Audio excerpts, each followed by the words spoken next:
Olá pessoal, tudo bem? Quem vos fala é o professor Salomão. Pessoal, vamos dar, portanto, seguimento à nossa videoaula. Bem, paramos pontualmente na análise dos elementos subjetivos, que são as partes. E aí nós temos, de forma clara, a relação autor versus réu, exequente versus executado e os interessados. Bem, feito, portanto, o exame crivo disso aí, vamos aqui seguir as análises quanto aos elementos objetivos da ação. Bem, primeiramente, pessoal, causa de pedir ou causa petente. Pessoal, aqui requer uma atenção crivo. Olha só. Pessoal, quando nós falamos de causa de pedir ou causa petente, significa dizer pontualmente que trata-se da indicação do conflito de interesses e da própria repercussão jurídica na esfera patrimonial ou pessoal do direito do autor. Repito, olha só, calma. Trata-se, causa de pedir, trata-se da indicação do conflito de interesses e da própria repercussão jurídica, patrimonial ou pessoal inserido na esfera de direito do autor, daquele que propõe, portanto, a ação. Agora veja, pessoal, o que seria, portanto, esses espectros de informações? É o seguinte, é a mera narrativa dos fatos e o apontamento das consequências jurídicas. Repito, quanto à causa de pedir, que significa dizer, mais uma vez, para você anotar no caderno, em que significa a indicação clara e expressa do conflito de interesse, ou seja, a lide, e da própria repercussão jurídica na esfera patrimonial ou pessoal do direito do autor. E aí nós temos que ter, dentro do contexto da causa de pedir, pessoal, a indicação da narrativa dos fatos e das consequências jurídicas desses fatos apontados. E assim sendo, e assim como forma consequente, pessoal, vai surgir, olha só, duas teorias bastante importantes, bastante peculiares. Vai surgir duas teorias importantes, peculiares, que é a teoria da substanciação da causa de pedir e a teoria da individuação da causa de pedir. Então veja, essas duas teorias, pessoal, uma é segmentada especificamente no direito brasileiro e também posso te afirmar no âmbito de vários outros países também adotaram, e uma especificamente também adotada em alguns países, destaco, por exemplo, a Itália. Então vamos aqui entender essas duas correntes específicas. Olha só, em sala de aula e também, pessoal, numa live que nós tivemos, nós tratamos pontualmente, pessoal, do brocardo da rime factum, da tibi ius. Repete, da rime, M-I-H-I, factum, F-A-C-T-U-M, dabo, D-A-B-O, tibi, T-I-B-I, ius. Da mihi factum dabo tibi ius. Ou seja, narra-me os fatos que te darei o direito. Portanto, pessoal, essa expressão, esse brocado latino, ele traz a própria percepção de que no sistema jurídico processual civil brasileiro, adota-se a teoria da substanciação da causa de pedir, na medida em que, pessoal, prepondera nesse jogo entre causa de pedir remota ou fática, do outro lado, a causa de pedir próxima ao jurídico, ou seja, entre a narrativa dos fatos perante, do outro lado, as próprias consequências jurídicas ou fundamentos jurídicos, no Brasil, vai preponderar o que, gente? A causa de pedir remota ou fática. E o que seria a causa de pedir remota ou fática? A própria expressão está te dizendo. É, na realidade, a exposição factual com dotação de verdade, tá? Não vai haver, portanto, criações de verdade, mas é a exposição clara e translúcida de toda a dimensão factual. Agora, evidentemente, pessoal, com base na perspectiva do autor. Até porque, pessoal, o autor, ele é uma parte interessada. Ele não é onipresente, oniconsciente. Ele é, portanto, dotado de argumentar e falar a verdade. Ele tem que falar a verdade. E como humano que ele era, ele tem um ponto de visão sobre aquela realidade que ele passou. Pessoal, em razão desse fato de a causa de pedir remota ou fática é, na verdade, a exposição factual, a exposição de fato com base na perspectiva do autor, isso é chamado de constitutivos do direito do autor. Repito, essa razão de ser da narrativa dos fatos ter uma óptica com P ligada essencialmente, pessoal, ao ponto de vista modal, ao ponto de vista específico da perspectiva do autor, é chamado de constitutivo do direito do autor. Professor, pode inventar? Não. Não. Inclusive, tu é preso. Não há que inventar, dar informações fraudulentas, informações não verdadeiras. O que há é uma natural consequência de que o autor ele tem um ponto de vista dele, seja pessoal, psicológico, inclusive econômico e social.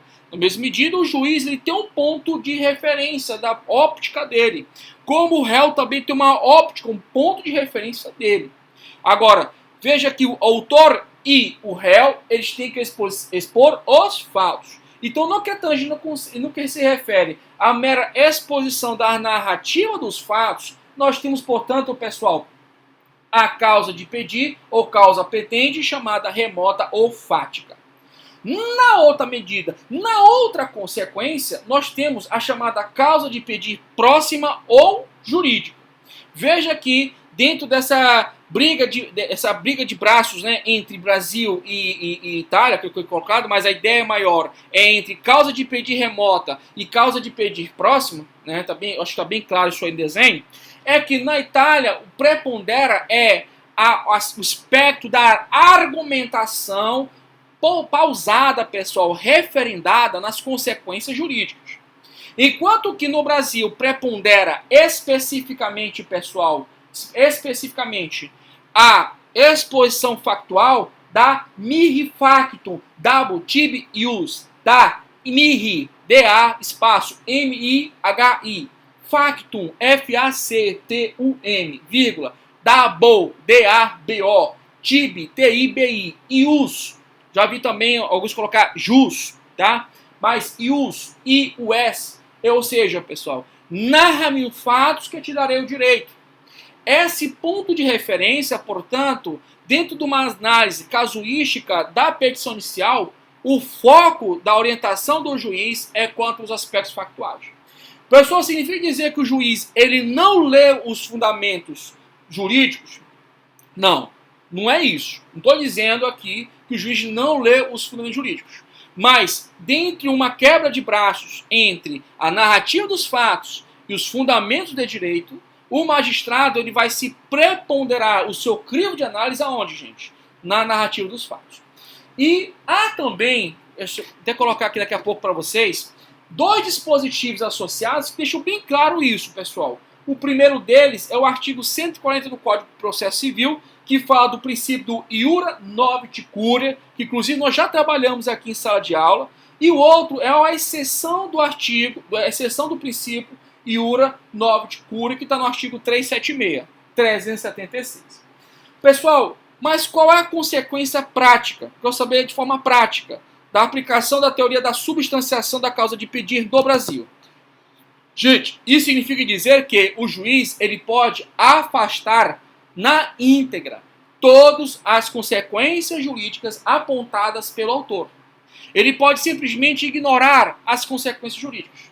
Não significa dizer, pessoal, que você não tem que colocar as consequências jurídicas. Aliás, nós vimos ainda há pouco, lá no artigo, olha só, gente, lá no artigo 319 do Código de Processo Civil, em especial, pessoal, o inciso 3, a informação que deve ser apontada, indicada inicial, pessoal, o fato e os fundamentos jurídicos do pedido. Então, deve ser colocado, portanto, a causa de pedir remota ou fática, que ou seja, o fato, a narrativa, a exposição dos fatos, e do outro lado, gente, a conjunção aditiva é e os fundamentos jurídicos do pedido, ou seja, gente, a causa de pedir próxima ou jurídica. Tranquilo? Tá de boa, meu querido? Tá beleza?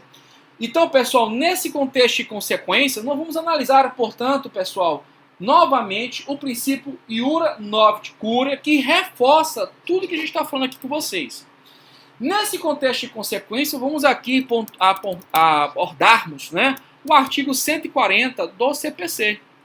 Olha o que diz, pessoal: o juiz não se exime de decidir sobre a alegação de lacuna ou obscuridade do ordenamento jurídico. Por que isso, pessoal? Porque aplica-se o princípio do iura novit curia, ou seja, o tribunal conhece o direito, ele domina o direito, ele conhece o direito. Pessoal, de forma associada e dela consequente, vamos aqui especificamente na LINDB, na Lei de Introdução às Normas do Direito Brasileiro. E aqui nós vamos abordarmos o artigo 4º da LINDB. Olha só, olha o que diz o artigo 4º da LINDB. Quando a lei for omissa, o juiz decidirá de acordo com o que, gente? A analogia, costumes e os princípios gerais de direito. E aqui nós apontamos, inclusive, gente, que trata-se de mecanismos, de instrumento de integração do ordenamento jurídico brasileiro. E, de forma mais setorial, mecanismos ou instrumentos de integração da lei. Então, o artigo 4º da LINDB com o artigo 140 do Código de Processo Civil não podem ser afastados, porque eles reforçam de forma clara e translúcida, pessoal, que o Brasil adotou a teoria da substanciação da causa de pedir. Ou seja, prepondera a causa de pedir remota ou fática em detrimento da causa de pedir próxima ou jurídica. Então, o juiz ele pode entender, pessoal, que o raciocínio apresentado pela parte autora ele é teratológico.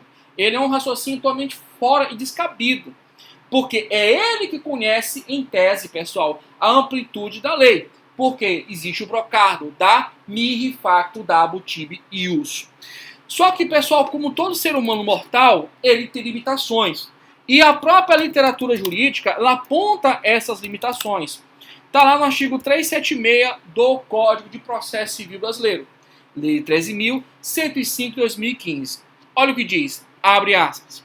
A parte que alegar direito municipal, estadual, estrangeiro ou consuetudinário, provar-lhe-á o teor e a vigência, se assim o juiz determinar. Veja, pessoal, que o juiz pode arguir o que, gente? O desconhecimento, sem demonstrar falta de conhecimento jurídico. Ou seja, é uma circunstância em que ele aponta a limitação humana natural de todos nós. E é o próprio CPC, de forma clássica, de forma clara, diz que o juiz ele pode alegar o que, gente? Desconhecer o direito municipal, estadual, estrangeiro ou consuetudinário. Lógico que o juiz não vai apontar pontualmente, eu não sei o direito municipal. Não.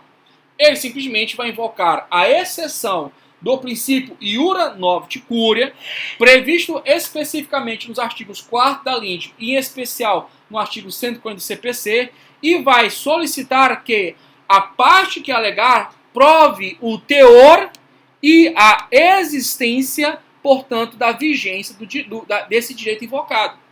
Veja que ele vai exigir que a parte que aponte a existência do direito estrangeiro, desse direito municipal, desse direito consuetudinário, desse direito estadual, que ele aponte a sua existência. Pessoal, eu já tive, dentro do núcleo de prática jurídica, orientando alunos, situação do tipo do aluno especificamente, pessoal, tá? Ele elaborando, fazendo um atendimento específico, atendendo uma pessoa, e quando eu chego para analisar pontualmente o processo que ele instruiu para a gente fazer o protocolo virtual, o aluno, no caso, né, ele não fez a solicitação da legislação estadual. E o aluno, no primeiro momento, ele não entendeu e eu tive que mostrar para ele a legislação. Porque o artigo ele é claro, gente. Ele é claro.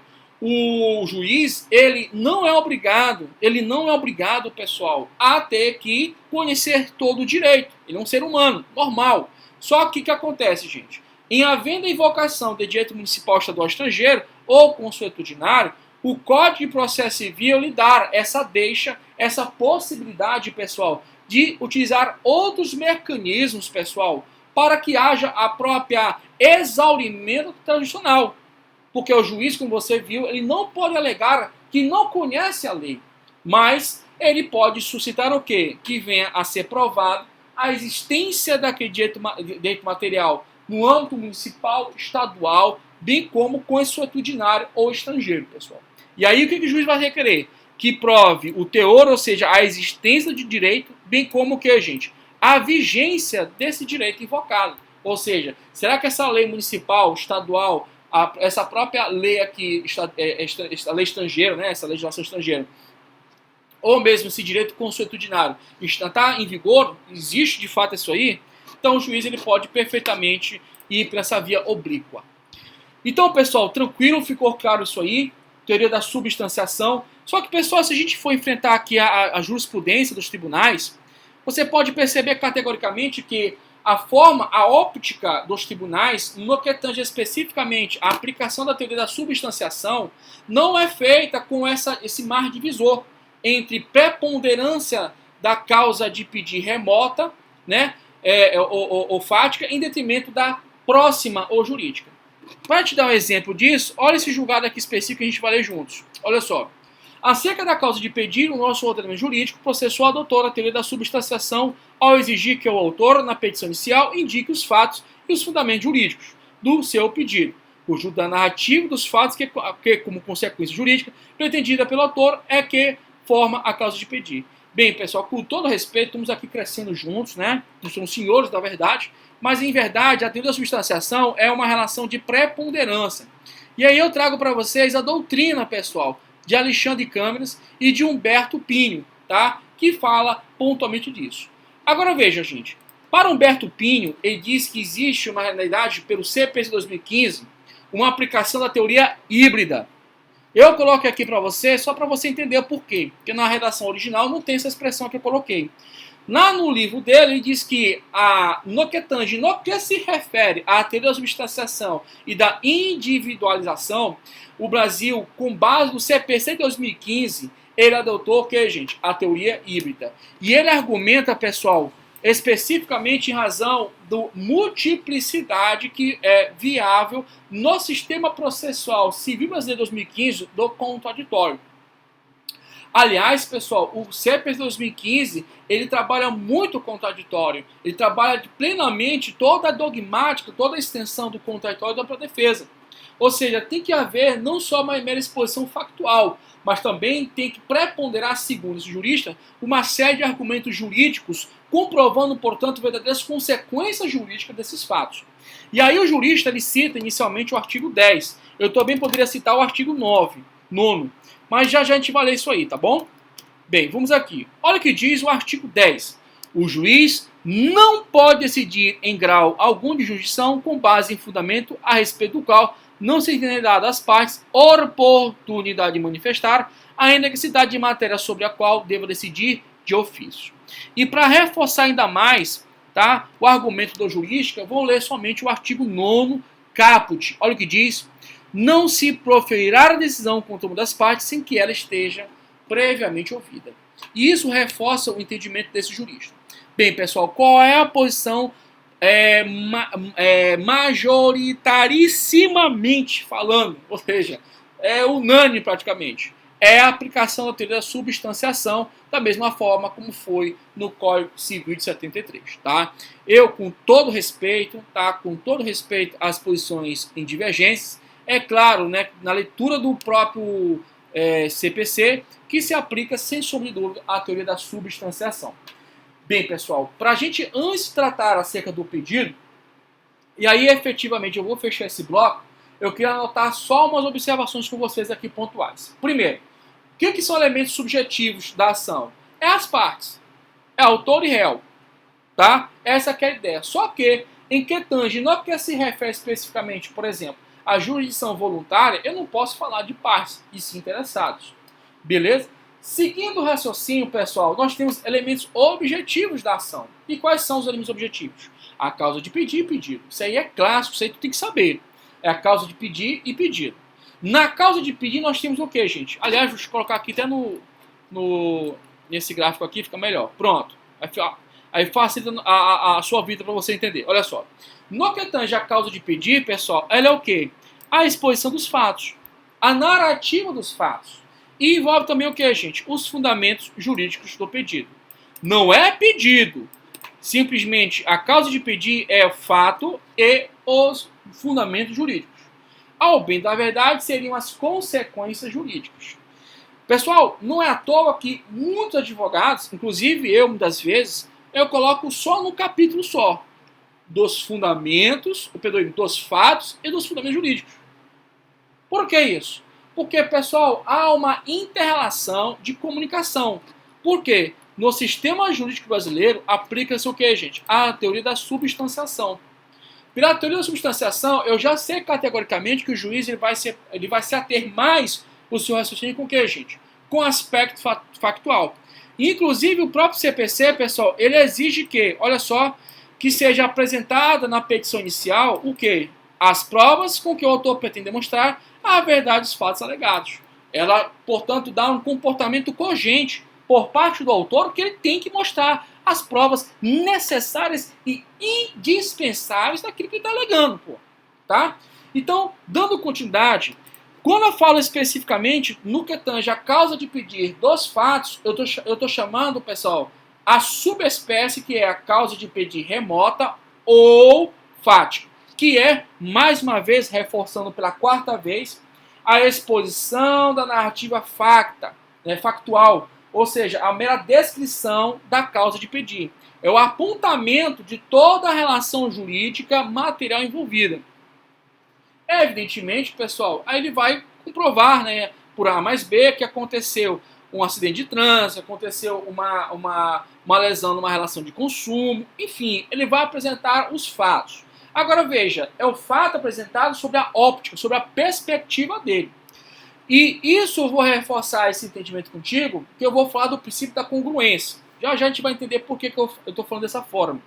Bem, da outra medida, na outra toada, nós temos o que, gente? A causa de pedir próxima ou jurídica. E o que é isso aí, pessoal? A causa de pedir próxima ou jurídica? É simplesmente, pessoal, a descrição das consequências jurídicas, em que o Código de Processo Civil Brasileiro de 2015 chamou de fundamentos jurídicos do pedido. Beleza, pessoal? Tranquilo? Tá de boa? Bem, pessoal, mais uma vez, reforçando, a doutrina majoritaríssima entende que aplica-se no que tange a causa de pedir a teoria da substanciação, ou seja, prepondera os fatos em razão da dimensão das consequências jurídicas. Aliás, pessoal, mais uma vez, e reitero porque eu quero que você aprenda, aplica-se o brocardo da mihi facto, mais uma vez, da mihi facto, da abotibi ius. Ou seja, narra-me o fato e te darei o direito. E reforçando ainda esse brocardo, há a incidência do princípio do iura novit curia, previstos pontualmente nos artigos 4º da LINDB e artigo 140 do CPC, cujas exceções está no artigo 376 do CPC. Bem, pessoal, regressando aqui pontualmente ao nosso artigo 319, nós temos o pedido. Também aqui, ó, o pedido com as suas especificações. Bem, pessoal, o pedido ele é subdividido, olha só, em pedido imediato e pedido imediato. Repito, o pedido ele é subdividido, pessoal, em pedido imediato e pedido imediato. Mas, professor Salomão, o que seria pedido? Gente, eu adoro a obra de Alexandre Câmara. Tive o prazer, inclusive, de ser aluno dele. E ele tem na sua obra, pessoal, um conceito que é bastante objetivo e claro do que é o pedido. Ele diz o seguinte, gente, na lata, uma coisa bem simples. O que é pedido? Pedido é a manifestação processual de uma pretensão. Vou repetir nas palavras. Isso aí é Alexandre Câmara, Alexandre Freitas Câmara, tá? Excelente professor. Bem, o que é o pedido? Segundo o jurista Alexandre Freitas Câmara. Abre aspas. Manifestação processual de uma pretensão. Fecha aspas. Tá até para decorar, que ela é bem objetivo e bem fácil de entender. Isso significa dizer, pessoal, que o pedido ele tem uma atmosfera imediata e tem uma atmosfera mediata. Pessoal, o pedido é, na sua dimensão imediata, que é, em sua essência, o desejo da parte autora que haja o quê? O provimento jurisdicional postulado. Cara, esse cara quer uma sentença de mérito. Ele quer ganhar a causa. Então o pedido imediato dele é o quê, gente? Uma sentença de mérito. Agora, quando eu analiso pontualmente o conteúdo dessa sentença, quanto a pretensão dele quanto ao que ele realmente quer, eu tenho o pedido imediato. Portanto, o bem da vida pretendido pelo autor na elaboração da petição inicial e, subsequentemente, quando ele submete ao protocolo virtual da exordial, da petição vestibular, da peça vestibular, peça venha, ou da petição inicial, o pedido imediato sem o i, é simplesmente, pessoal, o objeto ou a pretensão pretendida pelo autor, que de forma mais rebuscada seria o quê? O bem da vida pretendido. Então, veja, reforçando aqui o conhecimento, o pedido ele pode ser, gente, o quê? Mediato, que é o bem da vida pretendido, e imediato com i, que é, na realidade, o provimento jurisdicional postulado, que sintetiza-se em uma sentença de mérito, uma sentença que resolve o mérito. Show de bola, beleza, tranquilo. Aliás, lembrei aqui agora, eu coloquei aqui para vocês, ó. Olha só, pretensão pretendida, bem ou prestação, tá? Eu não coloquei aqui, mas você anotou no seu caderno, bem da vida e a tutela satisfativa, né, gente? O cara entra com a ação porque ele quer ganhar uma causa, né? Então, ele quer a sentença de mérito. A sentença é os termos do artigo 487 do CPC. Beleza, pessoal? Tranquilo? Tá de boa? Deu para entender? Tranquilo? Bem, pessoal, nós estamos já caminhando aqui já a níveis derradeiros e vamos aqui iniciar, portanto, uma mera pincelada específica da distinção entre jurisdição, prestação jurisdicional e tutela jurisdicional. Bem, como eu havia prometido para a turma, para os vídeos não serem longos e cansativos, nós estamos aí, portanto, encerrando esse bloco, tá? Eu agradeço a atenção de vocês, um bom dia, uma boa tarde, uma boa noite, fique em paz, fique com Deus e até a próxima, se Deus, Mestre, quiser. Muito obrigado, fique com Deus, pessoal.